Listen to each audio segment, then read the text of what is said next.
Caros telespectadores da Ângelos TV, bem-vindos a mais um programa Reflexões sobre o Evangelho. Ao ver a violência das palavras, a agressividade que nos invade todos os dias, a multiplicidade das palavras no trabalho, na comunicação social, até entre nós, que são portadoras de agressividade, de uma instabilidade que depois se comunica ao nosso coração, compreendemos a importância da Palavra de Deus que escutamos em cada domingo. Ela é luz, é paz, gera a bondade no nosso coração. Daí a necessidade que temos de escutar essa palavra para que seja uma palavra que venha ao nosso encontro para gerar as sementes do reino de Deus. A palavra do próximo domingo é mais uma palavra que vem fazer-nos saborear o quanto Deus nos ama. Qual é o contexto desta palavra do Evangelho do próximo domingo? Jesus está em Jerusalém. Está a aproximar-se o tempo da sua entrega definitiva à humanidade. E por isso mesmo vai crescendo de tom a crispação entre Jesus e os fariseus e tudo o que constituía a religião do templo. Nos últimos domingos nós tivemos provas disso mesmo nos evangelhos que escutámos. Jesus enfrenta, confronta os desmandos da religião do templo naquilo que ela tinha de afastamento da aliança que Deus tinha celebrado com este povo. E por isso as parábolas que Jesus recorre às parábolas para dizer, para denunciar isto mesmo. E chega a ameaçar os fariseus de que o reino de Deus vai-vos ser arrancado para ser dado a um outro povo que o mereça. Certamente Jesus estava a tocar em aspectos muito sensíveis da religião judaica e os fariseus sentiram-se, digamos assim, perturbados com esta atitude de Jesus, que era de confronto nítido, e por isso deliberaram. Desde logo, nas primeiras parábolas que Jesus anunciou sobre os vinhateiros homicidas, tinham deliberado prender Jesus. Mas agora essa deliberação é oficial. Reuniram-se. Vai dizer o Evangelho do próximo domingo. Reuniram-se para deliberar o modo como haviam de entregar Jesus, de o prender, para o entregar às autoridades. E arquitetaram um estratagema, um plano, para que apanhassem Jesus em flagrante para o poder acusar de instigador, de alguém que perturbava a ordem pública. Vamos ouvir o Evangelho do próximo domingo para percebermos a reação dos fariseus, a atitude de Jesus e a reflexão que queremos fazer em torno desta palavra, que não é uma parábola, como nos domingos anteriores, em que andámos a escutar parábolas sobre o reino de Deus a partir da vinha do Senhor, a partir do banquete que o Senhor prepara para nós, mas agora é um episódio, é um acontecimento de confrontação entre os fariseus e Jesus. Vamos escutar com atenção para tirarmos as devidas lições. Evangelho de Nosso Senhor Jesus Cristo segundo São Mateus. Naquele tempo, os fariseus reuniram-se para deliberar sobre a maneira de surpreender Jesus. No que dissesse, enviaram-lhe alguns dos seus discípulos, juntamente com os herodianos, e disseram-lhe: Mestre, sabemos que és sincero e que ensinas segundo a verdade o caminho de Deus, sem te deixares influenciar por ninguém, pois não fazes acepção de pessoas. Diz-nos o teu parecer. É lícito ou não pagar tributo a César? Jesus, conhecendo a sua malícia, respondeu: Porque me tentais, hipócritas? Mostrai-me a moeda do tributo. Eles apresentaram-lhe um denário e Jesus perguntou: De quem é esta imagem e esta inscrição? Eles responderam: De César. Disse-lhe Jesus: Então, dai a César o que é de César e a Deus o que é de Deus. Palavra da salvação. Entendemos o delicado da questão que os fariseus colocam a Jesus. Ao questionarem-no se deviam ou não pagar o tributo a César, qual é a trama, digamos assim, e o pé em falso que querem apanhar a Jesus? A Palestina, naquele tempo, era ocupada pelo Império Romano, sendo o César de Roma, o grande sinal da autoridade imperial que ocupava a Palestina. O maior desejo de todo judeu era libertarem-se desse jugo, dessa dependência, ou melhor, dessa falta de independência que o povo de Israel há tanto procurava. Procurava a independência do seu país, da sua nação. E daí era sempre uma questão muito sensível. A Palestina era uma zona muito turbulenta em relação ao Império Romano e ao poder de Roma. Quando os fariseus vêm perguntar a Jesus se devia ou não pagar impostos, compreendemos que qualquer palavra menos correta da parte de Jesus podia gerar coisas muito negativas. Concretamente, se Jesus dissesse sim, deve-se pagar o imposto a Roma, isso iria gerar da parte dos judeus uma animosidade, que afinal Jesus estava do lado do poder de Roma, estava, portanto, contra a aspiração dos judeus em se libertarem desse poder imperial.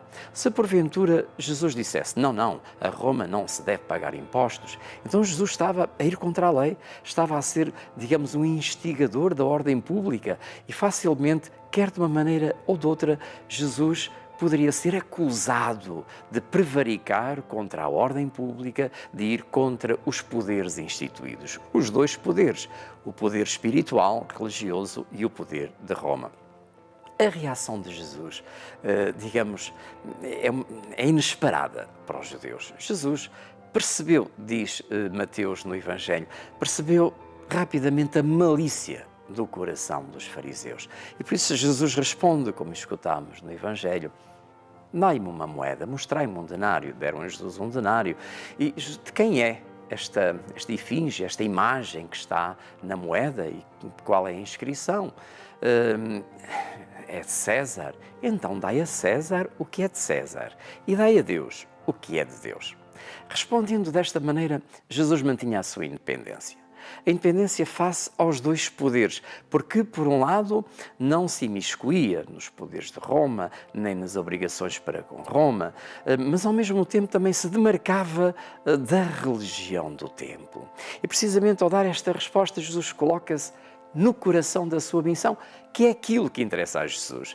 Não interessava a Jesus fazer política, não interessava a Jesus fazer uma revolução social, não interessava a Jesus também pactuar com aquilo, com os desmandos da religião do templo que Jesus andava a denunciar já há dias.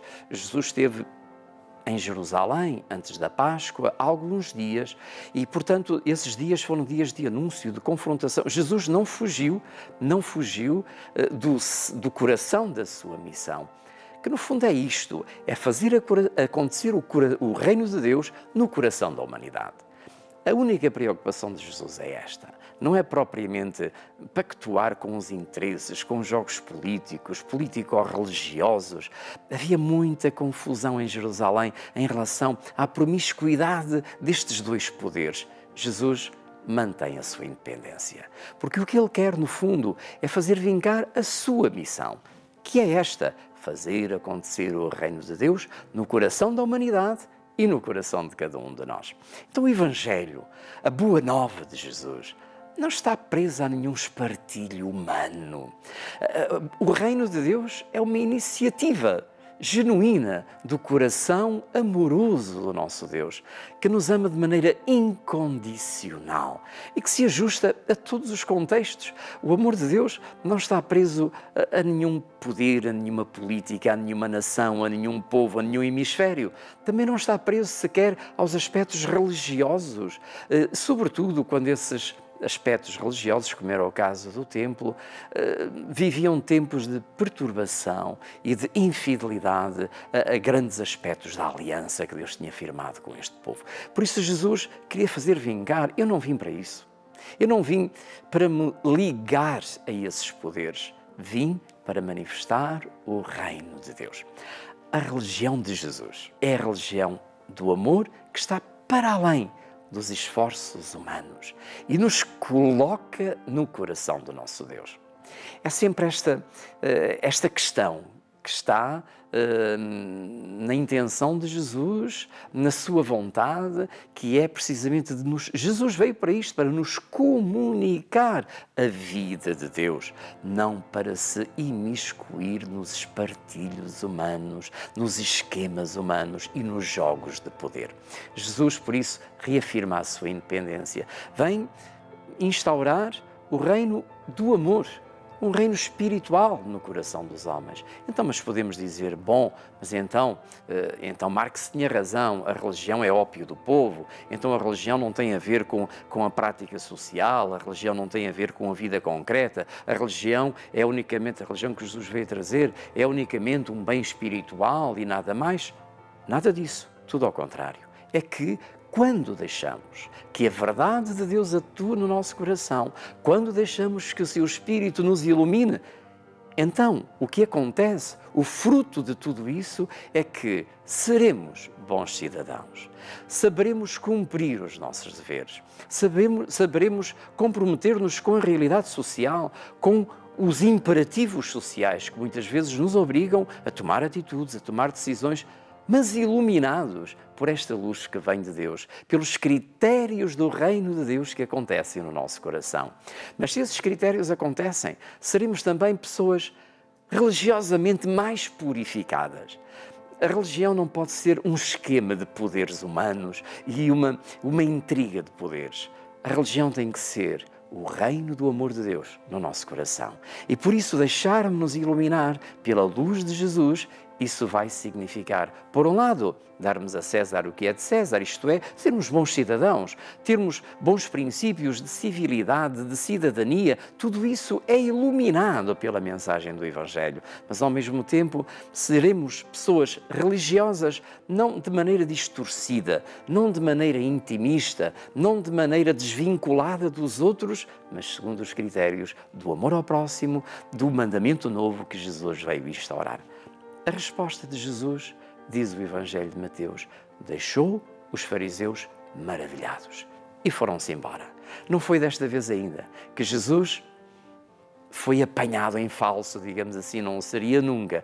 Mas os fariseus voltaram certamente para casa intrigados sobre quem seria Jesus da Nazaré.